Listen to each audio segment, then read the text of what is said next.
सुशीबेन शाह हमारे साथ में है, शिवसेना की प्रवक्ता। एकनाथ शिंदे का एक बार फिर साबित करना विधानसभा चुनाव के बाद में, जिस तरीके से नतीजे यहां पर दिख रहे हैं कि ठाणे में आप आगे चल रहे हैं, कल्याण डोंबिवली आप एक तरीके से जीत चुके हैं, नासिक में अजीत पवार के साथ मिलकर एकनाथ शिंदे की पार्टी वहां पर ठीक ठाक कर रही है, संभाजीनगर में भी आप नंबर 2 पर, बीजेपी 20 और 18 पर एकनाथ शिंदे आपकी पार्टी शिवसेना, और यहां पर भी आप देख सकते हैं कि मुंबई में क्या हो रहा है।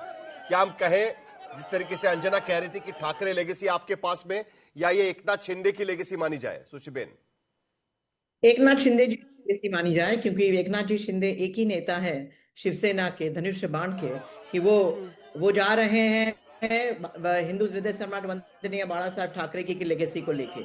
आप देखिए, he calls himself dedicated common man. जैसे अंजना जी ने कहा कि उनका प्रवास, I think I'm not on the screen, but doesn't matter. You are on the screen. You are on the screen, ma'am, and you are being heard. All right. I'm very glad. So as because I cannot see in my screen, doesn't matter. But जिस प्रकार से उन्होंने, आपने जैसे कहा, उनका जो प्रवास था, फ्रॉम कार्यकर्ता, छोटे से कार्यकर्ता चीफ मिनिस्टर तक, वो ही हिसाब से आप देखेंगे हर उम्मीदवार को ताकत देने का काम वो करते हैं। पूरे महाराष्ट्र में उन्होंने 17 जगह विजिट किए खुद, फिर वो प्रचार सभा हो या रोड शो हो या शाखा बेटी हो, लेकिन और मुंबई में हर एक उम्मीदवार के साथ वो उनके प्रचार में गए, उनके प्रसार में गए हैं, और एक उम्मीदवार के साथ 2-2 आमदार जुड़े थे। उनको क्या तकलीफ है, हर प्रकार का सपोर्ट, मीडिया, प्रिंट, लोगों को साथ में लाने का, यानी कार्यकर्ता को साथ में लेके, कार्यकर्ता को दिल जानने वाले, दिल जीतने वाले ऐसे नेता हमारे माननीय एकनाथ राव जी शिंदे हैं। और उसका आप देख रहे हैं कि बड़े उत्साह से जोरदार हमने लड़त दी है सभी को, हमारे ग्राम। दुबे जी, वहीं से देखिए, वो दिन भी याद आता है जब वो अलग अलग जगहों पर थे, तो आप उन लोगों को बोलते थे कि मुंबई में आके दिखाओ, ऐसा मारेंगे, मतलब धमकियां तरह तरह की दी जा रही थी। उसी मुंबई में अगर फडणवीस साहब के साथ उनका गठबंधन सफल होता हुआ दिख रहा है, तो आप लोग को भी सोचना होगा। तो हमने अंजना जी पहले ही कहा ना कि हम लोग आत्मचिंतन करेंगे। अब आज हम लोग हार रहे हैं अगर, तो अब आज ही नहीं करेंगे, अब शाम तक थोड़ा समय दीजिए, कल से फिर से शुरू करेंगे। अरे हारेंगे जीतेंगे, बार बार अगर ये जो बताया जा रहा है कि अब हम लोग खत्म हो गए, अरे खत्म, अगर ये होने का 53 पे अभी भी आगे चल रहा है, ये कोई खत्म होता है? एक तरफ इतनी बड़ी महाशक्ति, महासमुंदर, और उससे हम एक नदी होकर अगर लड़ रहे हैं, तो हमारा भी सम्मान होना चाहिए कि हाँ भैया, तुम लोग भी खत्म नहीं हो, लड़ रहे हो। लेकिन ठीक है, हम लोग अहंकार में नहीं आने वाले लोग हैं, हम लोग भ्रष्टाचार करने वाले लोग नहीं है। बाकी भाजपा जाने, भाजपा के संगी जाने। शिवसेना गुट के विधायक है, वो कह रहे हैं मुंबई छोड़कर कौन भागेगा ये पता चलेगा। अभी भी वही आवाज दिख रही है। मतलब किसने कहा? ये सावंत जो दादर माहिम के विधायक है, क्या कह रहे हैं? मुंबई छोड़कर कौन भागेगा वो समझ में आया। 2 शेर मैदान में आ गए हैं ठाकरे भाई, अब ऑपोजिशन को अपना बोरिया बिस्तर, अभी तक समझ ही नहीं आ रहा वो कब का ट्वीट कर रहे हैं? 2-3 साल पहले का? उन्होंने टिक टैक में अभी बोला है भाई, हमारे सहयोगी से बातचीत नहीं, लेकिन उनके इलाके में देखिए समाधान सरवणकर, वहां पर जो शिवसेना एकनाथ शिंदे की पार्टी के जो वहां के पार्षद थे, वो हार चुके हैं चुनाव, और शिवसेना यूबीटी के निशिकांत शिंदे वहां से, हाँ, तो निशिकांत शिंदे जी सुनील शिंदे जी के भाई हैं। रविंद्र वायकर जो शिवसेना एकनाथ शिंदे की पार्टी के सांसद है, जो 48 वोटों से जीते थे मुंबई नॉर्थ वेस्ट के, उनकी बेटी दीप्ति वायकर चुनाव हार गई है। तो ये सुजीबेन शाह को नहीं दिखेगा ना, उनको क्या दिखेगा?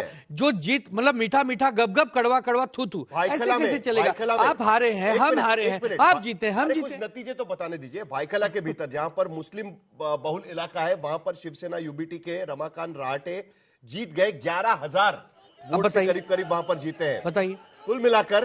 लेकिन उसके बावजूद अरुण गवली जो पूर्व डॉन है 207 नंबर वार्ड से, उनकी बेटी वहां पर चुनाव हार गई है। वो भी चुनाव मैदान में उतरी थी, वो भी चुनाव वहां पर हार गई। भाई जीतेंगे या तो हारेंगे, लेकिन जीत हार से ये थोड़ी तय होगा कि कौन मुंबई छोड़ के भाग जाएगा, कौन रहेगा। कौन किसका बेटा है, किसकी बेटी है, उसके आधार पर चुनाव नहीं जीत रहा है, ये बात तो साफ हो गई है। बिल्कुल सही है, जनता जनार्दन जिसको आशीर्वाद देगी वो जीतेगा, एक आम आदमी भी राजा बन सकता है। तो ये सब चीजें चलेंगी। अच्छा है, आप शिंदे जी की प्रशंसा आज कर रहे हैं, ये करना भी चाहिए। अगर कोई इतना लोहा लेता है ठाकरे परिवार से और इस तरह से अपने आप को स्थापित कर पाता है तो ये बड़ी जीत ही लोकतंत्र कहलाएगी। में जो हालांकि जीता अभी भी है, इंतजार उसका करना सम्मान करना ही चाहिए। पड़ेगा। अभी 152 के ही रुझान आए हैं और अभी तक बहुमत के आंकड़े पर कोई नहीं पहुंचा है। बहुत कम वोट्स का मार्जिन होता है, बाजी कई बार इधर उधर भी हो जाती है, लेकिन हाँ अगर कांग्रेस साथ आती तो क्या अलग कहानी होती। अब तो उस पर भी संशय है, क्योंकि देखिए साहिल, 4 वार्ड्स में ही कांग्रेस आगे है, 53 पर ये लोग जरूर दिखाई देंगे। कांग्रेस पिछली बार 30 सीटें जीत चुकी थी और इस बार 4 ही नागपुर वार्ड में में 94। नहीं, नागपुर में तो बात एकदम साफ हो गई है ना। नागपुर में वन साइड 100 सीटों के करीब बीजेपी वहां पर पहुंच जाएगी, ये सॉफ्ट नजर आ रहा है वहां पर। और एक जमाने में कांग्रेस का गढ़ हुआ करता था नागपुर, लेकिन नागपुर में 151 में से 94 सीटों पर कांग्रेस वहां पर आगे। पुणे में 50 सीटों पर बीजेपी इस वक्त आगे चल रही है, हालांकि वहां पर काफी काउंटिंग बाकी है। लेकिन मुंबई में भी भारतीय जनता पार्टी और एकनाथ शिंदे 100 के आंकड़े के पास, 152 सीटों के रुझान इस वक्त। अरे जरा रुझान की बड़ी बात जरा एक बार लोगों को दिखा देते हैं कि किस तरीके से रुझानों में साफ, जरा फुल फ्रेम चलाइएगा तो सबको पता चलेगा कि क्या है रुझानों की बड़ी बातें, वो भी यहां पर नजर आएगी। रुझान अगर हम देखें तो उसमें साफ नजर आता है कि भारतीय जनता पार्टी सारे बड़े शहरों में आगे चलती हुई नजर आ रही है। मुंबई जैसे शहर में भी भारतीय जनता पार्टी और शिवसेना एक साथ मिलकर 100 के आंकड़े के करीब फिलहाल पहुंचती हुई। 112 का आंकड़ा है जो पार करना है उनको बहुमत पाने के लिए। नागपुर में भारतीय जनता पार्टी सबसे बड़ी पार्टी के रूप में उभरती हुई नजर आ रही है। 94 सीट्स पर 151 में से 94 सीटों पर भारतीय जनता पार्टी इस वक्त आगे चल रही है। 100 सीटों का आंकड़ा बीजेपी टच कर सकती है। 165 में से पुणे में भी 50 का आंकड़ा पार कर चुकी है। 55 सीटों पर बीजेपी आगे चल रही है, जबकि नागपुर में 31 सीट लेकर कांग्रेस नंबर 2 पर है। जबकि पुणे में अभी भी शरद पवार और अजीत पवार साथ में आने के बावजूद 10 का आंकड़ा भी अजीत पवार क्रॉस नहीं कर पाए, यानी डबल डिजिट पर भी नहीं पहुंच पाए। और नागपुर में बीजेपी के मेयर बनना साफ हो चुका है। पुणे के भीतर रुझानों में बीजेपी की बड़ी जीत, एक बार फिर नागपुर को पुणे को रिटेन किया जा रहा है बीजेपी की तरफ से। नांदेड़ में भी एआईएमआईएम तेजी से आगे बढ़ती हुई, बड़ी बातें पुणे के रुझानों में बीजेपी की बड़ी जीत की ओर नजर आ रहा है।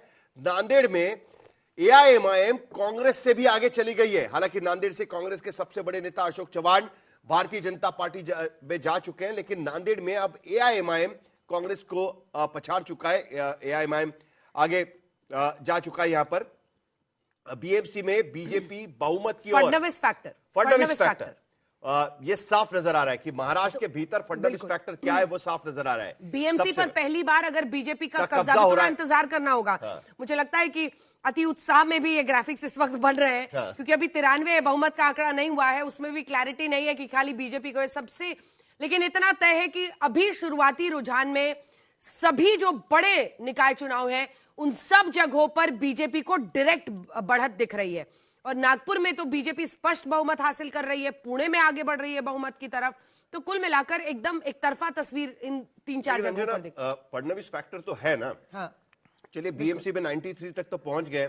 ज्यादा सीट नहीं, अभी भी आधे 100 सीटें का करीब करीब काउंटिंग बाकी है, लेकिन बीजेपी उससे पहले ही 93 तक पहुंच चुकी है। बीजेपी और एकनाथ शिंदे का गठबंधन।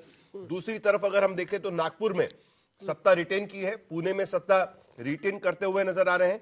नासिक के भीतर सत्ता नंबर 1 की पार्टी संभाजीनगर में शिंदे के साथ टक्कर चल रही है, लेकिन वहां पर भी देखिए 12 सीटों पर 122 में से, हालांकि काफी स्लो वहां के काउंटिंग के रिजल्ट्स यहां पर इस वक्त आ रहे हैं। लेकिन कुल मिलाकर अगर हम देखें तो शहरी इलाकों में जहां पर भारतीय जनता पार्टी 2017 के चुनाव में हावी हो चुकी थी, मुंबई हो, नासिक हो, पुणे हो, नागपुर हो, वहां पर बीजेपी की बढ़त साफ नजर आ रही है।